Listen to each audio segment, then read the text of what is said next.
Hi friends, good morning. ಇವತ್ತು ಚಟ್ನಿ ಹೇಗೆ ಮಾಡೋದು ಅಂತ ಹೇಳ್ಕೊಡ್ತೀನಿ. ಮೊದಲಿಗೆ ಹುರ್ಕೊಂಡಿರ್ತೀವಲ್ಲ ಕಡಲೆ ಬೀಜನ, ಅದನ್ನು ಹಾಕ್ಕೊಳ್ಳಿ. ನಂತರ ಸ್ವಲ್ಪ ಕೊತ್ತಂಬರಿ, ಆಮೇಲೆ ಒಂಚೂರು ಹುಣಸೆಹಣ್ಣು, ಬೆಳ್ಳುಳ್ಳಿ, ಕೊಬ್ಬರಿ ಬೇಕಾದರೆ ಹಾಕ್ಕೋಬೋದು, ಇಲ್ಲ ಹಾಕ್ಕೊಳ್ದೇನೂ ಇರ್ಬೋದು, ನಿಮ್ಮ ಇಷ್ಟ. ನಾನು ಹಾಕ್ಕೊತಿದ್ದೀನಿ. ಆಮೇಲೆ ಸ್ವಲ್ಪ ಮೆಣಸಿನ್ಕಾಯಿ, ಖಾರ ಬೇಕಾದರೆ ಸ್ವಲ್ಪ ಹಾಕ್ಕೊಳ್ಳಿ, ಇಲ್ಲಾಂದರೆ ಸ್ವಲ್ಪ ಜಾಸ್ತಿನೇ ಹಾಕ್ಕೊಳ್ಳಿ. ನಮ್ಮ ಮನೇಲಿ ಖಾರ ಜಾಸ್ತಿ ತಿಂತಾರೆ, ಸೊ ಅದಕ್ಕೋಸ್ಕರ ನಾನು ಮೆಣಸಿನ್ಕಾಯಿ ಸ್ವಲ್ಪ ಜಾಸ್ತಿನೇ ಹಾಕಿದ್ದೀನಿ.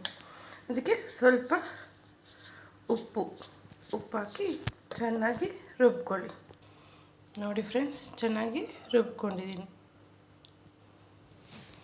ಇವಾಗ ಬಾಣಲಿ ಇಟ್ಟು ಸ್ವಲ್ಪ ಎಣ್ಣೆ ಹಾಕಿ,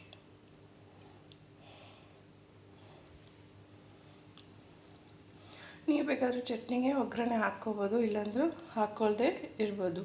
ಬಟ್ ನಾನು ಹಾಕ್ಕೋತಿದ್ದೀನಿ. ಎಣ್ಣೆ ಕಾಯ್ತಿದೆ ಅಲ್ವಾ, ಅದಕ್ಕೆ ಸ್ವಲ್ಪ ಸಾಸಿವೆ ಜೀರಿಗೆ ಹಾಕ್ಕೊಳ್ಳಿ.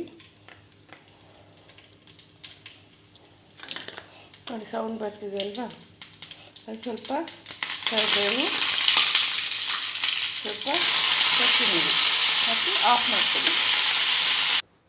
ಆ ಒಗ್ಗರಣೆಗೆ ಸ್ವಲ್ಪ ನಿಮಗೆ ಬೇಕಾದಷ್ಟು ನೀರು, ಎಷ್ಟು ಬೇಕೋ ಅಷ್ಟನ್ನು ಹಾಕ್ಕೊಳ್ಳಿ, ಮಿಕ್ಸ್ ಮಾಡ್ಕೊಳ್ಳಿ. ಓಕೆ ಫ್ರೆಂಡ್ಸ್, ಚಟ್ನಿ ರೆಡಿ ಇದೆ.